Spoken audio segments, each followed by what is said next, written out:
Hi, welcome back to my channel. So today's video was actually going to be a vinyl collection. I've been meaning to do one for ages, and then I was having a bit of a crisis about it because I was like, as interesting as that is to me, it's probably not that interesting to everyone, and as much as I love the albums that I've picked, could I speak about them for long enough to film an entire video? Honestly, I don't think so. As much as I love music, I'm not that adept with like the technical stuff. So someone on Twitter suggested, why don't you make it into a gin chats and incorporate it into a gin chats, because this is my most requested video all the time, and I thought, you know what, why not just do another one? So today we are in V casual clothing, V minimal makeup, V minimal effort into appearance, which compared to my last sit down video is a bit of a shame, but it's fine because the whole point of these videos is to just have a chill, drink some gin. I've got my violet gin today. I've not had dinner yet, so I don't know how well this is going to go down. But these are the only videos that I film in the evening because you know me. If I can avoid using a studio light, I will. So why don't we just jump right in with all of the questions, and at some point during this video I will show you my favourite vinyls because a lot of you actually did ask for that in the Gin Chats box. So the first question and the main question was, how are you? How are you doing? What the hell is going on with Spain? What is going on? Are you going? Are you not? Good question, because you will have watched, bold of me to assume you watched all of my videos, but if you watched my update video last week, I've spent the last 3 weeks basically being told by the university, you can go to Spain when we couldn't. It was really upsetting, really distressing. And after 3 weeks of kind of fighting with the faculty on it, I just accepted that they're not going to change their opinion. And I spoke to my individual tutor and she was like, just do what you can from home for now. Like, she's a gem. So I was like resigned, and you'll see in my vlog that I uploaded yesterday that I was kind of resigned to, we had one more email from the faculty, and for me I was like, right, fine, okay, I can't go to Spain, I'm gonna do the best of what I can. And so me and my friends, all of which cannot go to Spain, we were like, why don't we just move back to Oxford early? Because obviously I was gonna move back to Oxford in advance of my 4th year to do all of my like reading prep and extended essay prep and like access the libraries. So we were like, right, well, if we can't do that, if we can't go to Spain, let's just move back and prepare for the other half of our degree. So we found a house to let, like honestly we were like, right, great, let's move there. And then the night that we sort of were about to confirm that we were going to move to Oxford again, like later in the year, and I was like, finally, I've got a plan. It's not Spain, but I'm doing something to help my degree. Then I got an email from the Foreign Office saying that suddenly Spain have decided to let in students, because they were like, no, we're not going to let in students. The embassy were like, we do not know when you are going to be able to let in. Like, it just came out of absolutely nowhere. And then I was like, oh, well, I am a student, but I'm technically doing like an unpaid Erasmus internship. But after asking around, basically, I can go to Spain now, I think. So the last 3 videos have been a bit of a whirlwind, and I've not slept in like a week because I just cannot stop thinking about like all these different plans like swirling around in my head. Basically, my job is still happy to offer me the job, and they're like, just come when you can. So I'm hopefully going to be flying to Seville at the end of March. And you may be asking, Eve, if you can go now, why are you not going now? I have to redo all of my Erasmus paperwork, re-get a risk assessment. Also, there are no direct flights to Seville until the end of March, and I would rather take a direct flight because then I'm coming into contact with less people. Also, I would much rather wait like another month because I still feel like the situation is definitely improving, and it is improving a lot in Spain, but I would rather just wait another month to kind of allow it to improve even more before I go. But yeah, provided that Spain does not get put on the red list between now and the 28th of March, which it absolutely could be. I mean, that is definitely something that I am, of course, like keeping in my mind's eye. Hopefully should be going to Spain on the 28th of March. Obviously, that is subject to huge change. There are so many factors that could destroy my plans once again. My plans have changed like 6 times in the last 3 weeks, I swear. So I'm not gonna like say that it's definitely happening, but I've enrolled for another month of an online language course at home. And hopefully, my professors on my online language course, they've obviously been watching the Spanish news, and they were like, it seems like you're on the right track and that it should all be okay. So fingers crossed. Anyway, thank you so much for like dealing with me for the last, and all of the Instagram stories I've put up, because you guys have given me like the best advice. Honestly, I do not know what I would have done without you guys helping me out, because it's so nice when you just feel like you're stuck between a rock and a hard place to have people giving you like perspective and advice on the situation. So thank you to anyone who messaged me re visas, re embassies, re arguing with the faculty. I'm so grateful. Obviously this is by no means sorted, like I still have to like find new accommodation because my other apartment fell through, and like there's lots of things that I need to get in place for this to go ahead. But fingers crossed, with a bit of luck, if the universe is smiling down on me, it could be that I would be able to get out there from April to like July or maybe even August. So yeah, the situation has improved, but the last 5 days have been so turbulent, like just constantly like emailing the faculty and the embassy and the faculty again and the embassy again and like people in Seville, and it's just been crazy. A lot of tears have been shed, but ultimately I think that we might be on the home stretch, maybe. As of how I am in general, I'm feeling a lot better hormonally, but yeah, I mean, it's been a really just crazy month. Like obviously the first half of the month was really overshadowed with the health problems, and like I still am struggling with those health things, but I'll get onto that later. And obviously there's this constant war of attrition with the faculty who were like, you can technically go to Spain, and at that point, up until yesterday, I could not enter the country. Thank God that something has changed, because otherwise I think I would have just been like the equivalent of bashing my head against a brick wall. But now hopefully things will settle down. Please. Things will settle down. I can spend a month preparing, improving my Spanish, getting all the documents in place, and going to Spain. Please. Gods, if you're watching this, please just let it be good for everyone. Just let all of the restrictions ease as they were supposed to, and for no hiccups. This is a really bold wish, but we've got to get there. The second question was, how is the pill going? I feel like this fits in really well with the one that I've just said. As I said, I mean, it's been a bit of a nightmare, but fingers crossed again. There's a lot of finger crossing, guys. I would say that this is like, we slid, here's Christmas, when like, you know, there was Christmas cheer. We slid right down that mountain, and it looks like we're kind of doing this now. So let's pray that it carries on that trajectory. The new pill that they've put me on seems to be, an emphasis on seems to be, because I have only been taking it for a week, and obviously not only can you get side effects that don't appear for like 4 or 5 months, but you know, like it could be that tomorrow it starts causing me problems. So I'm not wanting to say that this pill is the perfect pill for me, but it seems to be working. Like, I'm not gonna lie, I feel so much better than I did, and obviously this week has been a very stressful week, so I'm mentally and like physically very tired, but I don't think that those symptoms are coming from this pill. So keep your fingers crossed for me on that one, guys. That Yasmin is the one. The next one is, how are you keeping your brain active? I'm going to university later this year, and I haven't been in school since last March. Girl, I feel you in the respect that I have not been at uni since last June, and so Oxford is very like, you know, I'm spending a lot of my day reading and thinking about very like big abstract themes and concepts, and at the moment, like obviously I'm still doing like somewhat things like with the Meridian and politics and stuff. Like I feel like my brain has just shriveled to the size of a pea, and then I just can't concentrate or anything anymore. One thing I would really recommend are online courses, and you guys know, I mean, I'm doing an online Spanish course at the moment, but if you're not learning a language, then I would really recommend doing a course in something that like either for your university or something that you're really passionate about. As you guys know, I have worked with the Great Courses Plus many a time before, and this is the perfect time to mention them again, and they're very kindly sponsoring this video. So for those of you who don't know, the Great Courses Plus is a subscription on-demand video learning service where you can basically watch lectures from top professors all over the world. There's a library of over 11,000, yes you heard that right,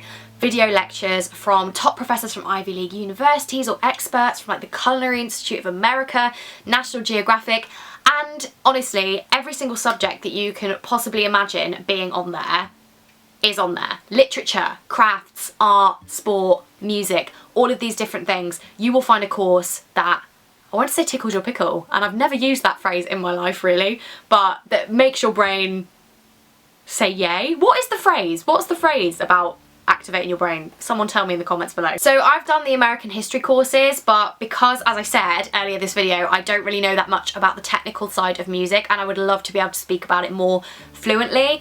I am currently working my way through the course about music's impacts on the brain. Honestly, it's so nice to sit down with no deadlines, no homework, completely at your own pace, like on your laptop, your TV, your phone, wherever you want to stream it, and just learn for the sake of learning. And obviously, if you are taking time out of school or university at the moment, or if you just want to learn something on top of your academics and stretch your brain a little bit further, the Great Courses Plus is a perfect way to do that, and it really is suited to everybody and every single like academic curiosity basically. So if you go to thegreatcoursesplus.com/Eve, which I'll put on the screen, but there's also a link in the description that you can click, you can start your free trial today, push yourself intellectually, keep that brain busy, and show lockdown who is boss. Thank you so much to the Great Courses Plus for sponsoring this video, and I cannot recommend them enough, so make sure you go and check them out. Other ways you can keep your brain active are by staying like politically engaged, reading books as well. I also find playing a musical instrument is a really good way to exercise your brain. And ultimately, I know I'm a linguist, so I am biased, but learning a language is a really good like brain exercise. And you know, that first bit as well where you don't know that much, you really can learn quite a lot quite quickly, and it's just a very like exciting time. So would also recommend that. And avoid scrolling on social media or TikTok. She says when you do not want to see my screen time on TikTok, it is shocking. But avoid TikTok if you want some brain stimulation. It will make you laugh, but it's making this shrink, and I'm telling you that for certain because oh my god. Hey guys, so you might be thinking, what is this random interlude? Basically, I just went to edit this video and I put the SD card in my adapter thing. Sorry, there's a lot of wires going on here. I put the SD card in my adapter. Can you see that? As in this bit here, the yellow bit, it just keeps falling out. So annoyingly, that was the section where I filmed the vinyl, my favourite vinyl section on. I filmed it after filming the rest of the video on a different SD card because the other one was full. So I've lost the section of this whole video which was supposed to be the point of the video.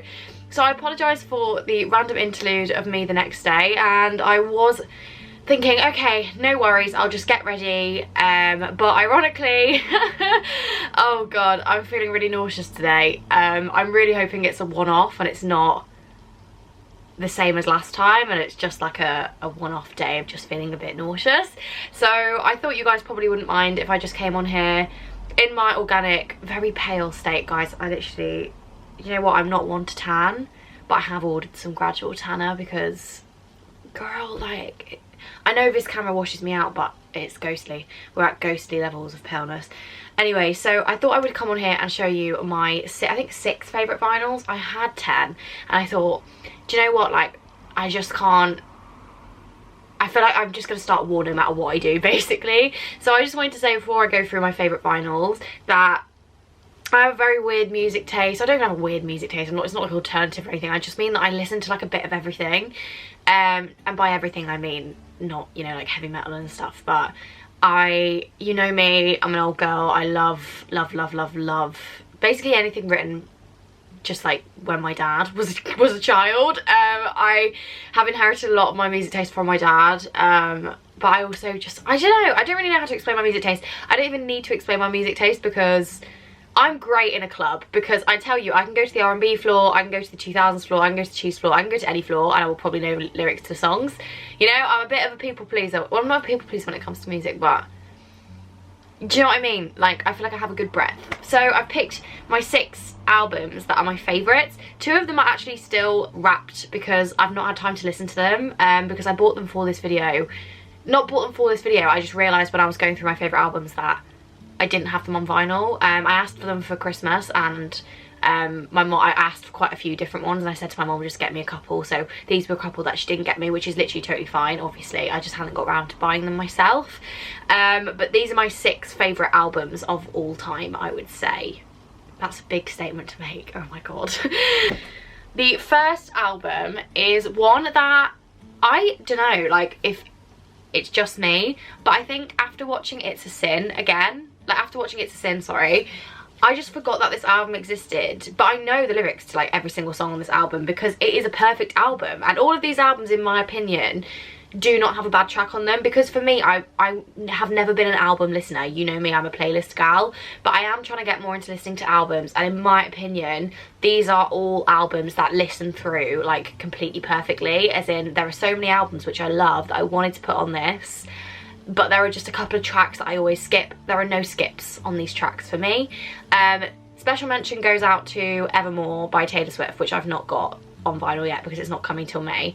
And I did nearly put Fine Line on here, but it just didn't quite make the top 6. It would have been number 7. And of course there would have been about 700 Billy Joel albums on here if I didn't want you guys to like click off the video. So I've only put 2 Billy Joel albums in, but shout out to all of the other Billy Joel albums which I would have put in this if people didn't think I was a psychopath for liking Billy Joel. So anyway, back to this one. This is Palo Santo by Years and Years. This album is sublime. Oh my god, it is sublime.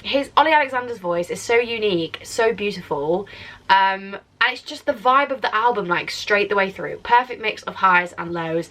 Personal favourite tracks are Alleluia. Alleluia is like my bad bitch, like walking through the street, like living my best life. Absolutely sublime song as well for a late night drive, so would recommend. If You're Over Me is obviously a classic as well. Don't Panic, also a classic. And if I had to pick one more, Karma. It's got to be Karma. Anyway, if you've not listened to Palo Santo, listen to it all the way through because you will not regret it one jot. The next one for me is my comfort album, and it's my album that I listen to when I'm having a chilled evening, when I just kind of feel overwhelmed, lost, lonely. I listened to it a lot when I was sick with COVID. This is Every Kingdom by Ben Howard. This is the most beautiful album. It's sort of like folky vibes, and it also reminds me of like when I was younger, because my dad's partner always used to have it on in the car when we were like going to pick my dad up from work when I was younger. And yeah, it's just a beautiful, beautiful album. Again, plays well all the way through, is the equivalent of a warm hug, and it's very hard to listen to it without a candle burning, in my opinion. Does that make sense? Is that sort of album. My favourites are 100% Keep Your Head Up, which everyone knows, and Only Love. Like, those are the 2 that you'll probably have heard of. But I really, really like Black Flies as well, and I really like Promise. But this album, I haven't listened to it on vinyl yet. I don't know why I did not have this on vinyl before, but it's one of my most listened to albums on Spotify, and I love it, love it, love it so much. Coming in hot at number 4 is this bad boy, and I get ragged so much for unironically listening to Keen, but this album is a perfect album, and I'm sorry, I'm not taking any fights on this. Liv Rook, if you're watching, will understand this, because it is a beautiful album. Hopes and Fears by Keen, right? There is not a bad song on here. It plays through beautifully. Again, it just makes me feel like I'm in a coming of age movie, and it gives me so many warm, happy memories from my childhood. And I don't really listen to much other Keen, if I'm brutally honest with you, but this album is just, it's perfect. It is just perfect, and it's one of my go-to albums if I need to listen to something in the car and I just want to whack on an album. Will always be this one. Best songs, Bend and Break. Bend and Break makes you feel like the main character, and that is a fact. It's one of those songs where it can make you feel happier if you're feeling happy, or it can make you feel sadder if you're feeling sad, and I think that that is a very powerful song. What else do I love? Everybody's Changing. Just such a good song. And Your Eyes Open as well. On a Day Like Today, this is the last time, guys. This is the last time is such a bop. I want to listen to this now. And I know you might be thinking, Eve, like, do you actually listen to anything that's remotely trendy? I do. Like, I do like a lot of the mainstream songs in the charts, but there's not been an album that's come out, apart from Taylor and Harry, recently that I thought, oh my god. So if Panic at the Disco wouldn't mind dropping a new album, that would be great. Coming in at number 3 is finally a Billy Joel album. Of course, they were going to be at the top half of the ranking, like, who are you kidding? And it is Turnstiles. This album is, do you know what? It nearly was number 1. The reason I have put it at number 3 is because there is, like, Miami 2017 is the last song on the album, and you know, it's good, but it's not my favourite song in the world. Whereas the #1 Billy Joel album, there is not a song on there that I would not listen to all the way through. This album is beautiful. Summer Highland Fall. Right, look, I know that you guys think of Billy Joel, yeah, and you think, oh, Uptown Girl, oh, Piano Man. They're great songs, right? But they're just like, they're just the ones that everyone knows. And they're by no means his best songs. If anything, I would say lyrically, they're some of his worst, right? Listen to Summer Highland Falls. If you do one thing from watching this video, just listen to Summer Highland Falls. It is the most beautiful, single-handedly the most beautiful song ever. It has the most gorgeous lyrics, the most gorgeous piano, and it's meant to represent bipolar disorder, manic depression, and literally the movement that his hand makes on the piano represents that. Like, seriously, just listen to it.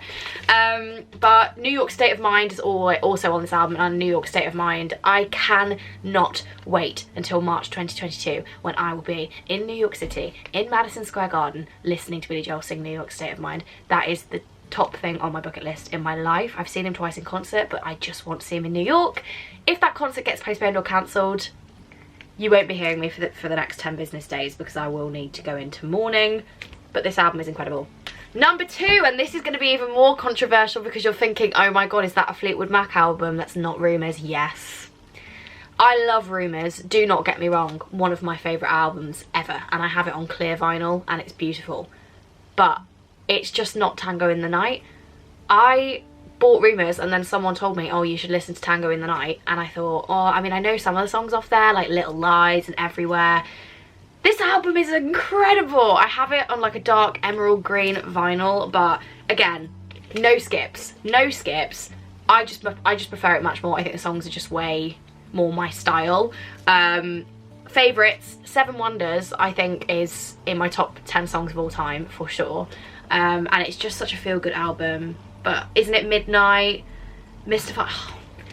Just listen to this one. If you like Rumours a lot and you want to get into more Fleetwood Mac, this is their next album that's just not skippable. Also, look how pretty the cover is. Like, she's stunning.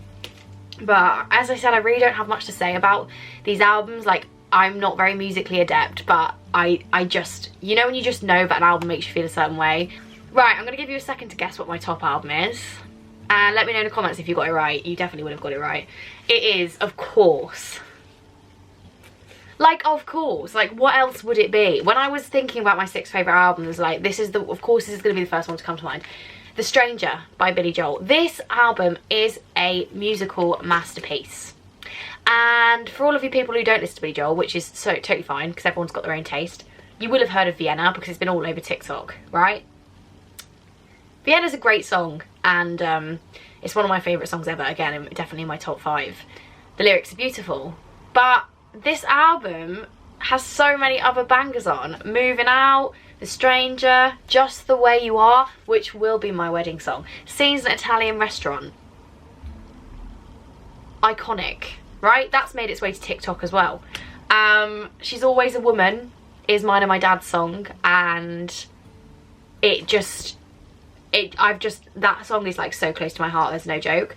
But even the sort of like B tracks, or like the less popular tracks, Only the Good Die Young, tune, Get It Right the First Time, tune, Everybody Has a Dream, tune. This album is perfect, and I will not fight anyone because I know that I'm right. And you can go on any ranking site, even the rankings that I think are horribly wrong, and people will always rank The Stranger as best Billy Joel album. But I don't even think it's the best Billy Joel album. I think that it is easily one of the best albums of all time. This is the peak of Billy Joel's songwriting masterpiece, and if you're the sort of person that has only listened to Piano Man and Uptown Girl, listen to that, and if that doesn't change your mind, then I can't convert you really, can I? Right, anyway, those are my top 6 albums of all time. As I said, like, just very random albums, and of course there were so many other albums that I could have put on here, but I think that those are the 6 that I listened to and that sort of I think are just perfect albums in my opinion. Let me know what your favourite albums are down below, and if you do listen to any of these, please do DM me on Instagram or like tell me, because I do want to know so badly like what your favourite albums are. I'm sorry if I didn't describe these very well, I just get very excited about albums. But anyway, back to the normal video. This has actually made my mood so much better today just talking about these, and I am going to go and put on one of them now, so yes. The next one is, what is your favourite way to mentally reset after burnout? I've really been struggling with that this week because I kind of worked over the weekend, which I mean loads of people do obviously, but like I'd had it in my mind that, oh, tomorrow I'll just chill, or the next day I'll just chill, and all of these things just kept popping up with the changes and the variations and like deadlines and random things that kind of needed doing, that it's got to like Wednesday and I'm just like, I'm just gonna have to wait until Sunday to chill. And I know for a fact that I'm going to be feeling very burnt out by Saturday, because I would normally advocate taking a rest day, but everything's just kind of piled up on each other and I have to deal with it right now. So my favourite thing to do to mentally reset are the following. You need to like wipe your to-do list that day. Like literally have a day where you have nothing. You have nothing to do. Like not a single task which needs urgently to be done on that day. You need to get all the self-care stops out, wear your comfiest PJs, like change from your PJs that you slept in into some more comfy PJs. Make sure your room's nice and like clean, so it's like a nice environment. Clean the room pre-chill day. Binge your favourite Netflix show, watch a comfort TV show. For me, Gavin and Stacey is my ultimate mental burnout show. Like if I'm just so tired, then I'll put Gavin and Stacey on, because for me, Gavin and Stacey is like the show where I can just completely switch off and enjoy it. And tell other people that you're having a day off so they don't try and contact you and ask you for things.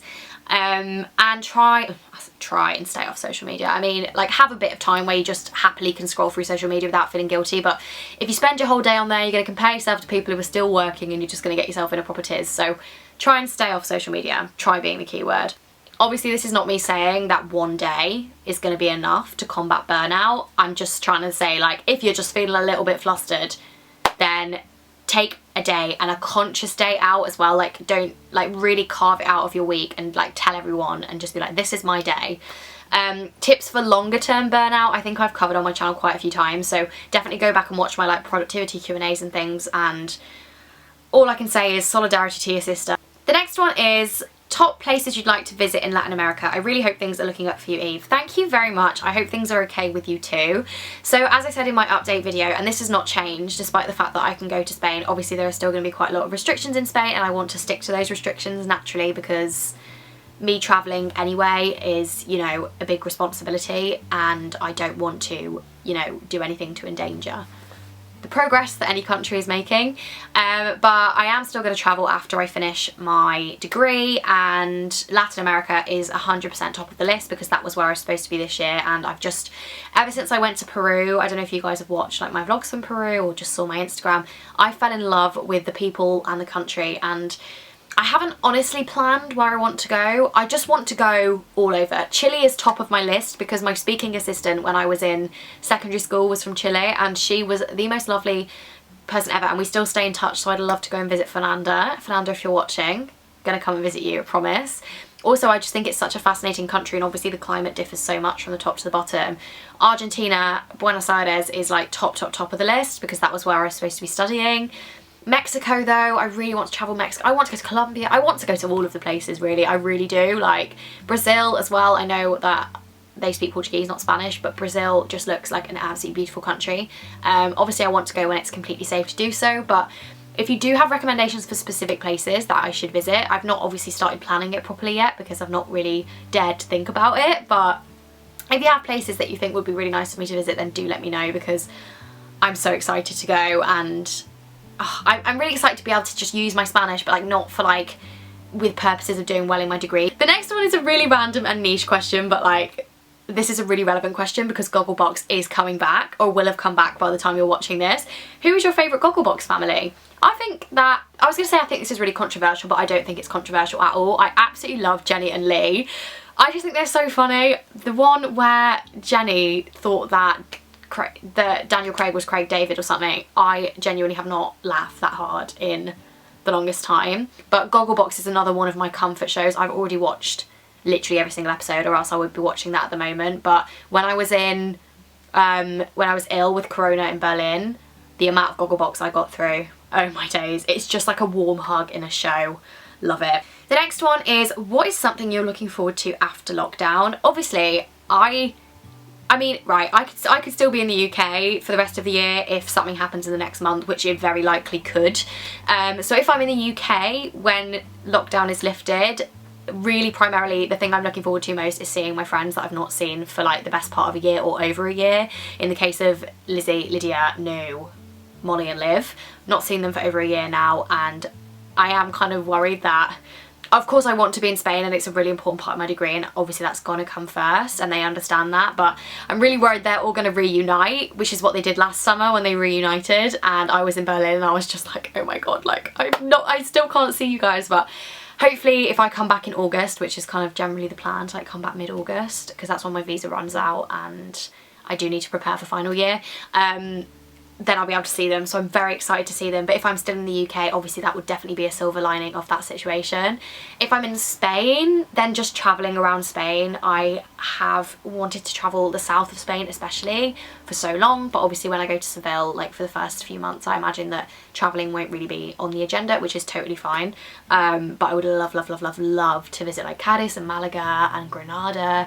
And my professors, I'm currently doing a Spanish language course, and I'm doing it with the University of Granada, like an online one, and my professors were like, as soon as the restrictions are lifted, you've got to get the train to Granada and we're gonna have some beers, and I can't wait, honestly. So those are the two things: seeing my friends and just being able to like move around and see different places, you know, because West Bromwich, I mean, it's lovely, but it's not that lovely. The next one is, do you regret going to Oxford? No hate, you just seem to complain about it a lot. Absolutely 100% fair if you've watched any of my videos or watched any of my Instagram stories, especially the last 4 months. No, I don't, and I will not say at 1 second that I regret going to Oxford, because I love my course, I adore the university. When I thought I was going to be able to move back to Oxford a little bit earlier, like I was obviously devastated, oh, I can't go to Spain, but the prospect of moving back to Oxford, like that city and the people there fill me with so much joy, and I can wait, because I want to go to Spain and stuff, and I've not prepared for my finals, but I cannot wait to go back to Oxford in October and see everybody and just experience LMH and everything. But that does not take away from the fact that the faculty have just been, this is the problem, is when I say the faculty, it's really hard to explain. The faculty, as an institution, the emails that they send out are very patronising and can be very stone cold, lacking any empathy and understanding for the situation. So when we sent that open letter to the faculty, the email back was just like a stone wall of "we essentially don't care" vibes, like, you know, you can travel to Spain technically, so it's not our problem. That's the faculty, as in like the big uni, the big cheese uni that makes a lot of those decisions. But the main chunk of my experience at university is not dealing with the faculty by themselves, it's dealing with the tutors, and my tutors are, without a doubt, I cannot fault them. They have been supportive, they have been caring, they have been lovely, they completely understand. After I got the email the other day, I sent an email to my Spanish tutor, and she was completely full of empathy, and she suggested things that I could do in the meantime, and she even pointed me towards funds that I could apply to within LMH. So there's a real big difference, like, is basically what I'm trying to say, between the university, as in like the big like vice chancellors, like the big authorities that lack any basic understanding and empathy for the students because they're not close with the students, and the colleges and the tutors, and that's a completely different situation. My tutors and LMH is the best place in the world. I would not change it. They have been understanding. I literally got a message earlier today from the principal of LMH asking how the situation was going, like, have I managed to figure it out, is there anything they can do? That is how much they care, and that is how amazing they are. And at no point, if you watch my videos and you think, oh my god, I don't want to go to Oxford now, like, your individual experience, the majority of it will be dealing with these very kind, very thoughtful, well-rounded, clever, intelligent, amazing individuals that do want the best for you in your education. There are also, you know, not so nice tutors, but I've been so incredibly lucky. The reason why the last 3 months has been so hard is because ultimately, when it comes to the year abroad, the tutors have very limited power. It's the policies that the faculty and the big cheese university put in place, and trying to deal with the faculty and the big cheese university, as I said, is like trying to talk to a brick wall. Whereas dealing with it, like, basically, to summarise, my individual tutors have real empathy for my situation and are gonna fight my corner. Like, if I can't go to Spain, I know that my Spanish tutor will take it to the faculty and will be like, there has to be an allowance in a case like this, if that makes sense. But the reason it's been so frustrating and isolating and overwhelming is because you send messages and your concerns to the big faculty and they just don't want to know. Does that make sense? I'm sure that most of you who go to university will have exactly the same, where the individuals that you deal with are full of understanding and the individual transactions that you have are like super, super nice. It's just the big authority that's really hard to tackle, basically. But no, I don't regret going to Oxford, and I am so incredibly grateful that I still have a year left, which will hopefully be relatively restriction free. And believe me when I say I'm going to squeeze every single ounce of experience out of that last year. And Oxford will always, I've had some difficulties there for sure, but you know, for all its faults, I've loved my time there. Not really loved the last 3 months. That is something I really struggle with, is trying to find the line between obviously not spending, like, you know, it's a bad time at the moment. It's a really difficult, uncertain time for everybody. And it's really hard to find that line between, like, you know, being raw and honest and open about your struggles and anxieties and worries. The vast majority of the DMs I've got this week are, hey, thank you so much for posting about this. Like, I'm going through exactly the same thing, and it's really useful to see what your approach is and things like that. Because as I said, your guys' advice and your guys' ranting and complaints or advice or whatever you put in my DMs helps me. But I also don't want to be a complete negative Nancy, so it's really hard to get that balance between documenting my real life and the highs and lows and being a negative Nancy. So that's why we're talking half positive, half negative in this video.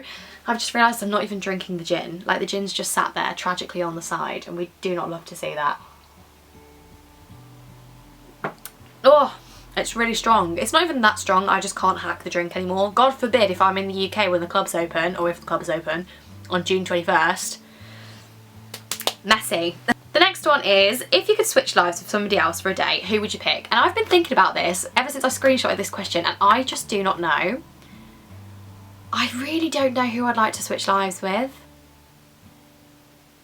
Right, I'm going to say that I would really like to switch lives with Victoria Derbyshire, because I went to a webinar from her last week and it was the best webinar I've ever been to. She's so open, honest, down to earth, and she's kind of doing my dream career. Like, she's presenting on the TV and does a bit of radio, which is basically what I would want out of my life. So I'd love to switch lives with Victoria Derbyshire for a day to see what my future could look like, and also to just double check that it is definitely what I want to be doing. So yeah, I would switch with Victoria Derbyshire. I admire her a lot and all that she's gone through, and yeah, a bit of a random one, but Victoria, if you're watching, let's switch lives for a day. That would make for a great video. And the final question is pets. Do you want any pets when you're older and when you move out? Absolutely. Like, I could not imagine. The thing I struggled, one of the things I struggled the most with when I'm at uni or when I'm just not at home is not being around my dog. Like, my dog is the love of my life. I love her to the ends of the earth, and I can't imagine life without her, and she's getting very old now, so I'm gonna have to start imagining life without her at some point. I spend so much of my time with her. She's always sat with me. She just brings me so much warmth and as well when I'm anxious or when I'm upset, like the last few weeks especially, when I've just been sat, you know, sobbing my heart out because of hormones or because of corona stuff, she'll just come up and she just knows. They're so emotionally intuitive and intelligent, and they really are the best companions, and she'll come and sit with me and make sure I'm okay. So yes, I 100% want a dog. I want a rescue dog. I want multiple rescue dogs.